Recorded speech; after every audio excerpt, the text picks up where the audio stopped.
If you want to change the world, start off by making your bed. If you make your bed every morning, you will have accomplished the first task of the day. It will give you a small sense of pride, and it will encourage you to do another task, and another, and another.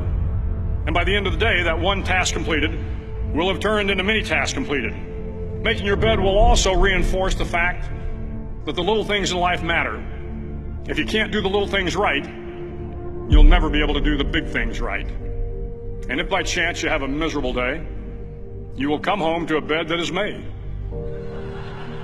that you made.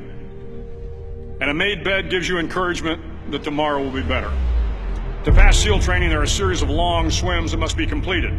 One is the night swim. Before the swim, the instructors joyfully brief the students on all the species of sharks that inhabit the waters off San Clemente.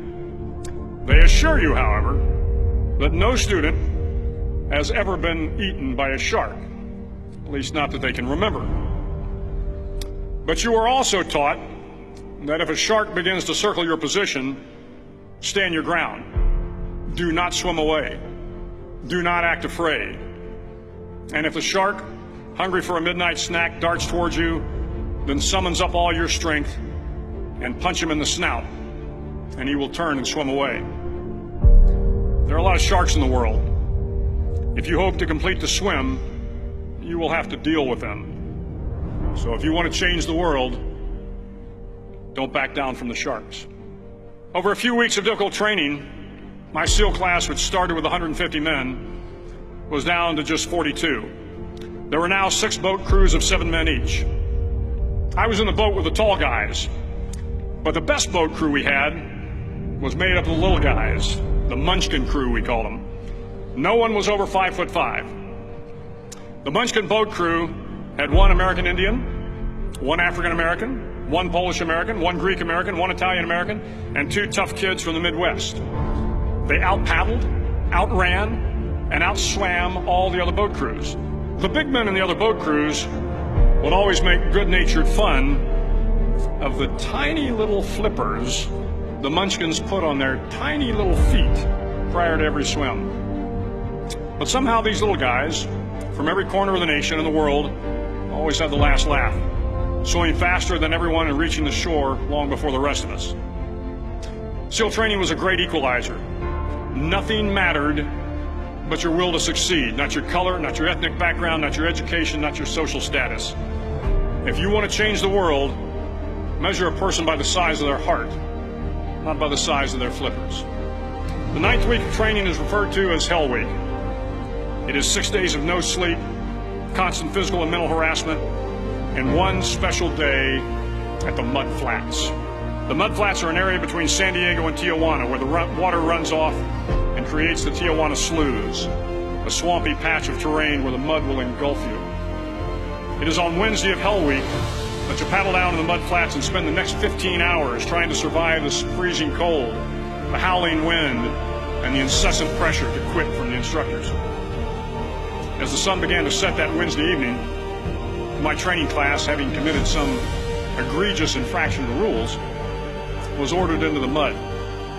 The mud consumed each man till there was nothing visible but our heads. The instructors told us we could leave the mud if only 5 men would quit.